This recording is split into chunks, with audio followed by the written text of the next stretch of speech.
Assalamu alaikum. Donc par continuité à la vidéo concernant la lecture, l'utilisation de la classe scanner pour lire les informations stockées dans un fichier, on avait ici, je veux parler des erreurs sémantiques. Donc déjà on a vu une première erreur sémantique concernant, dans la dernière vidéo, on a vu l'erreur sémantique concernant lorsque la création d'un objet. Si on crée un objet et on n'utilise pas, sémantiquement c'est faux. Malgré que ça s'exécute, mais sémantiquement c'est faux. Et on sait que des erreurs sémantiques dans un programme, ça diminue sa fiabilité. Donc vaut mieux apprendre à corriger nos erreurs sémantiques.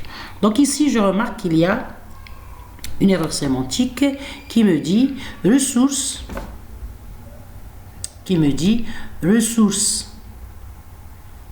lecture is never closed. Donc ici on a créé un objet par la classe scanner et on ne l'a pas libéré, c'est-à-dire on n'a pas closé, et on a créé un objet de la classe scanner et on ne l'a pas libéré, c'est-à-dire on ne l'a pas fermé. Et en général les ressources créées par scanner, il vaut mieux les fermer. C'est un comportement sain. Donc si je clique dessus, l'erreur sémantique, il me donne les propositions possibles. Donc par exemple, ajouter la classe close, la méthode close, lecture point close et point virgule.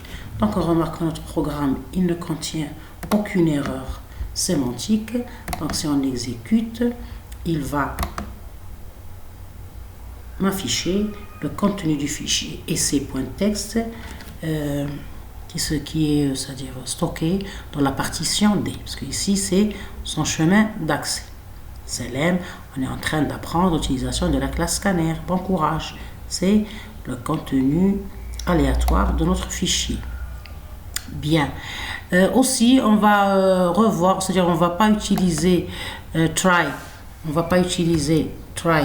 la gestion des exceptions, on ne va pas utiliser try catch, on va utiliser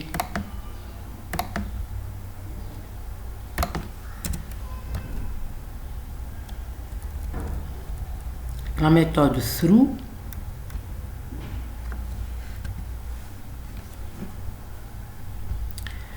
Donc ici,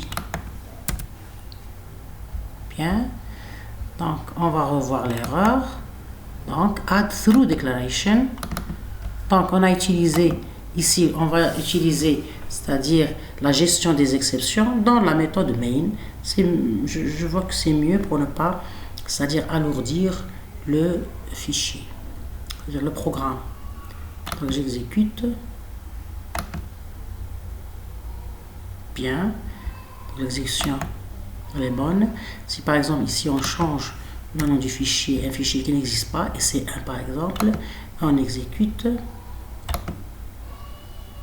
Donc il nous donne une exception, c'est-à-dire il nous lance l'exception file not found exception, c'est-à-dire que le fichier spécifié est introuvable.